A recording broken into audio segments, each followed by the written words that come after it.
Gulf ರಾಷ್ಟ್ರ ಸೇರಿದಂತೆ ಭಾರತದ ವಿವಿಧ ನಗರಗಳಿಗೆ ತೆರಳುವ ಕರಾವಳಿ ಭಾಗದ ಪ್ರಯಾಣಿಕರಿಗೆ ಗುಡ್ ನ್ಯೂಸ್ ಇಲ್ಲಿದೆ. ಚಳಿಗಾಲ ಆರಂಭವಾಗುತ್ತಿದ್ದಂತೆ ಮಂಗಳೂರು ಏರ್ಪೋರ್ಟ್ ಹೆಚ್ಚುವರಿ ವಿಮಾನಗಳ ವೇಳಾಪಟ್ಟಿಯನ್ನು ಘೋಷಣೆ ಮಾಡಿದೆ.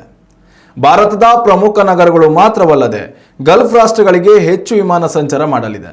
ಈ ಕುರಿತು ಮಂಗಳೂರು ಅಂತಾರಾಷ್ಟ್ರೀಯ ವಿಮಾನ ನಿಲ್ದಾಣ ವಿಮಾನ ಹಾರಾಟದ ಹೊಸ ವೇಳಾಪಟ್ಟಿಯನ್ನು ಪ್ರಕಟಿಸಿದೆ.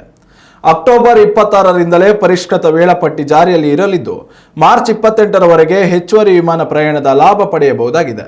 ದೆಹಲಿ, ತಿರುವನಂತಪುರಂ, ಬೆಂಗಳೂರು, ಮುಂಬೈ, ಹೈದರಾಬಾದ್, ಚೆನ್ನೈ ಮಾತ್ರವಲ್ಲದೆ Dubai, Abu Dhabi, Dammam, Doha, Bahrain, Kuwait, ಜೆಡ್ಡಾಗಳಿಗೆ ಹೆಚ್ಚುವರಿ ವಿಮಾನ ಸೇವೆಯನ್ನು ಘೋಷಿಸಲಾಗಿದೆ. ದೆಹಲಿ, ಕೇರಳ ಅಲ್ಲದೆ ಗಲ್ಫ್ ರಾಷ್ಟ್ರಕ್ಕೆ ಪ್ರಯಾಣಿಸುವ ಕರಾವಳಿ ಹಾಗೂ ಮಲೆನಾಡು ಭಾಗದ ಪ್ರಯಾಣಿಕರಿಗೆ ಹೆಚ್ಚು ಅನುಕೂಲವಾಗಿದೆ. ದುಬೈ, ದಮಾಮ್ಗಳಿಗೆ ವಾರಕ್ಕೆ ಹೆಚ್ಚುವರಿ 1 ವಿಮಾನ, ಬ್ಯಾರೇನ್, ಕುವೈತ್, ಜೆಡ್ಡಾಕ್ಕೆ ವಾರಕ್ಕೆ 2 ವಿಮಾನ ಹಾಗೂ ಅಬುಧಾಬಿಗೆ ಪ್ರತಿನಿತ್ಯವೂ 1 ಹೆಚ್ಚುವರಿ ವಿಮಾನ ಪ್ರಯಾಣಿಸಲಿದೆ.